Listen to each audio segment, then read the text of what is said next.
What's up guys, Edmund here of Arlistic Entertainment, and today we're talking about the Novation MK4 Launchkey61. Let's get into it.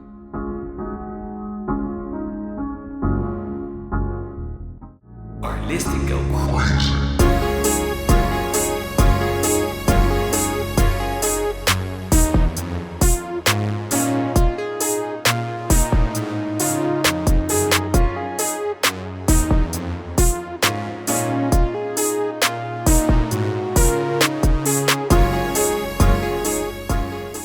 Alright guys, this is the Launchkey61 from Novation, and I have it powered off because I want to go over a few things with you guys in order to get this thing up and going. So right out of the box, when you get it, it automatically comes on. It has 3 ports in the back. You have a USB Type-C, and you have your MIDI, and you have your sustain. These are the only 3 that they come with. There's no power button like over here with my code 49. This is the power switch. There is no power switch here. So in order to get this turned on, it's pretty simple. You just press the shift key here and it comes on. And by default, the colors will be blue. And I believe that's a standby color. But in order to get it turned off or put it in standby mode, you hold shift, settings for 2 to 3 seconds, and boom, it's off. Shift again, comes back on. Shift is gonna be your friend. All right guys, from left to right, we're gonna start here, which is your pitch wheel, your modulation wheel. You have your octaves, octave up, octave down. You have your faders here, or some people like to call them your volume sliders. And then here, it has your fader mode and gives you like kind of a line to underline what all entails for your fader modes, which includes controlling volume. You can customize these to do whatever you want to do on each individual track. Here is your zones: part A, part B, split and layer. Now I played around with this. From my research, part A is kind of like certain part of this keyboard will allow it to do certain things. Part B, certain parts of here will allow it to do certain things. Like maybe if you decide that you wanted to have this part to play maybe a bass, and this part to play maybe a pad or a synth or something, it can do that. It's still kind of similar to like split, because split is you're playing one part here and another part here. Now layer is where you would play multiple instruments all at once while pressing any chord on the keyboard. So now we have our shift and our settings button. This button is to scroll through the tracks here. Shift and settings, we'll get to this in a little bit to show you a little bit more about the shift and settings button. But scale, playing up the scale, you have your treble clef, bass clef. I'm not going to get too heavy into that, but this is pretty much what this is for. When you press it, you see that it changes here, shows you the scale here. And then you have arpeggiator. Oh yeah, if you press the button again, it'll go back into the default mode. So we have arpeggiator, press that, and the buttons tend to kind of skip a bit. This is chord map. You can chord map to do different things over here if you decide you want to do it over here, or on your keyboard, whatever you decide you want to do. Press it, goes back to default. And then fixed chord. Now fixed chord is, let's say for instance you're playing a chord on the keyboard, you play any chord. Like if I were to play this chord, right? If I play this chord, I have the keyboard to remember this chord. So the next time if I press a button, on any part of the keyboard, any button I press it, it's gonna remember that, and it's gonna fix that chord to any key on the keyboard. So now you have your pad mode here, and it's exactly as it sounds. Pad mode, exactly as it sounds. And that's currently what we're in now. Now when you look at these buttons here, they do certain things. Like this is green. You probably can't tell it's green on the screen, but it is green. This right here is blue. This is green, and this is purple. Now, when you press these buttons can cycle through your different instruments when it's in green. The purple mode, I really haven't figured out what the purple does just yet, but that's to be played with.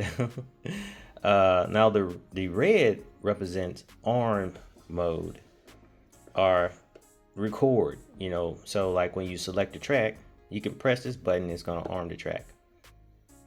See, right now on my Logic screen, these two tracks are armed and ready to record. But see, when I press certain buttons up here, it'll cycle through. And then it'll go, that's the reason why this has stayed still. Because when I press this, now it's just this track. It's still gonna stay, it's gonna have the R pretty much ready to go. But this track is selected, so that's the reason why it's a steady light. Press this, and now this is a steady light, and that track on the screen is actually selected. Now, there are different things you can do here. If you decide you want to press this button, then it changes the color. The color is exactly as what it is on the screen. So when you look at here and you look at the screen, the S is for solo mode. So if I press this, it's going to go into solo mode. It's going to solo out that one track. Press it again, and now it's not soloed anymore. If I press this button, it's exactly as it is. Mute. So I press it again, it mutes the whole track. And this is what these do, solo and mute. Press up again, boom, we're good to go. Right back to the same mode that we were in. This mode, so it tells you up here as well. When I press these up or down keys, like now it says select an arm, pad function, select an arm, pad function, solo and mute. And that's pretty much what that does. Now over here, it's kind of the same thing because these buttons are in red, right? So red represents arm or record mode. And that's exactly what it does. So if I press this button, it changes the color to more of like a greenish, bluish, teal. This one right here definitely is blue, but it's like kind of a greenish and teal. This is purple. You're in select mode. This is select mode. If I press this again, you're now in arm mode. As you see here, button mode, arm. I'm gonna press select again, and it says button mode select.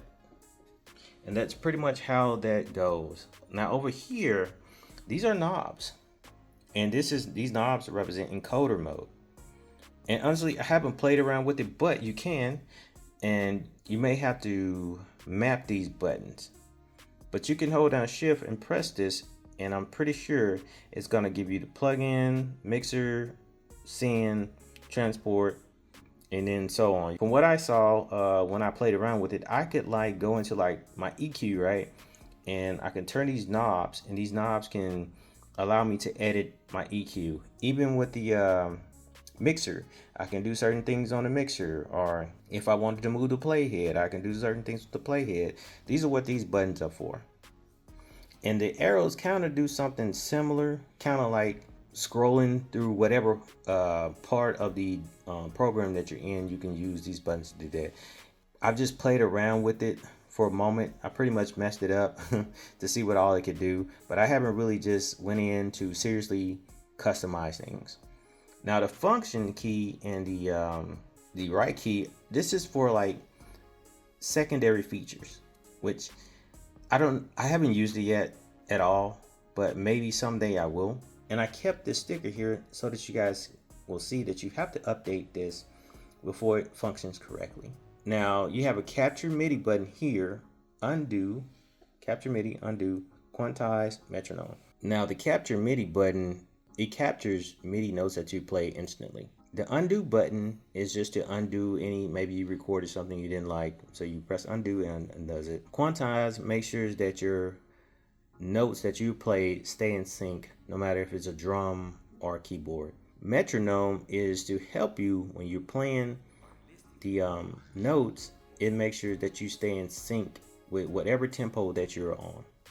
And then you have your stop button, your cycle button, your play button, and your record button. And that's what all these things do. Pretty cool keyboard. It's a lot of features, guys. And like me, I haven't even cracked the surface on what all this thing can do. But so far, this is pretty much how well this keyboard works. And I like the fact that it shows logic on there. That's too cool. So this keyboard is jam-packed with a lot of different features and things that it can do, customizations and everything like that. And it works extremely well with the Logic Pro X software. This is actually the most efficient keyboard I have ever used in my life when it comes to recording inside of software such as Logic. It's so efficient and it does extremely well. Depending on what you use, like it comes with a lot of software, guys, that you get, like Base Station, SEM, OBEZ, I think it's GE4, something like that. I'll list it. As you see, I'm listing it here on screen just in case I get something wrong. But it comes with a lot of software. And one software in particular that I have grown a liking to is Play. And when you launch Play changes the way the keyboard looks as well. Like the buttons, as you see, like the buttons over here, it changes the way the buttons look on here to match what you see on the screen. And I do love that. That makes it so efficient and so great. But if you're thinking about getting another keyboard and you're a die-hard Logic Pro user, such as myself, I highly recommend that you get this because it makes your workload a lot more efficient. And I didn't want to dive too heavy into the Logic software because I wanted you guys to see what this keyboard can do and how well it works. If you have used this, let me know in the comment section below what's your best feature. Me personally, I just love the way it interacts with this software, and I love the way that it interacts with, because I'm using VSTs, guys. I haven't used any other anything else that this offers. It offers a lot more when it comes to software. You just have to register it. Once you register it, there's tons of software that Novation allows you to use, and it's yours. The SEM, I've been using it a lot because it has some amazing basses on there. The synths are really cool, and it's to my liking for the type of music that I create. But let me know what you guys think about this in the comment section below, guys. And thank you guys so much we now have over 1,000 subscribers, guys. I truly appreciate everybody who has shown love, everybody who has supported, everybody who has commented, everybody who has helped me see things differently. I truly appreciate you guys. Please keep that coming because it helps me understand more about you, and it also helps me understand more about the things that I experience when it comes to technology. I want to say thank you, everybody who's commenting, liking, sharing, subscribing. I truly appreciate you guys. But until the next video, I'll talk to you soon.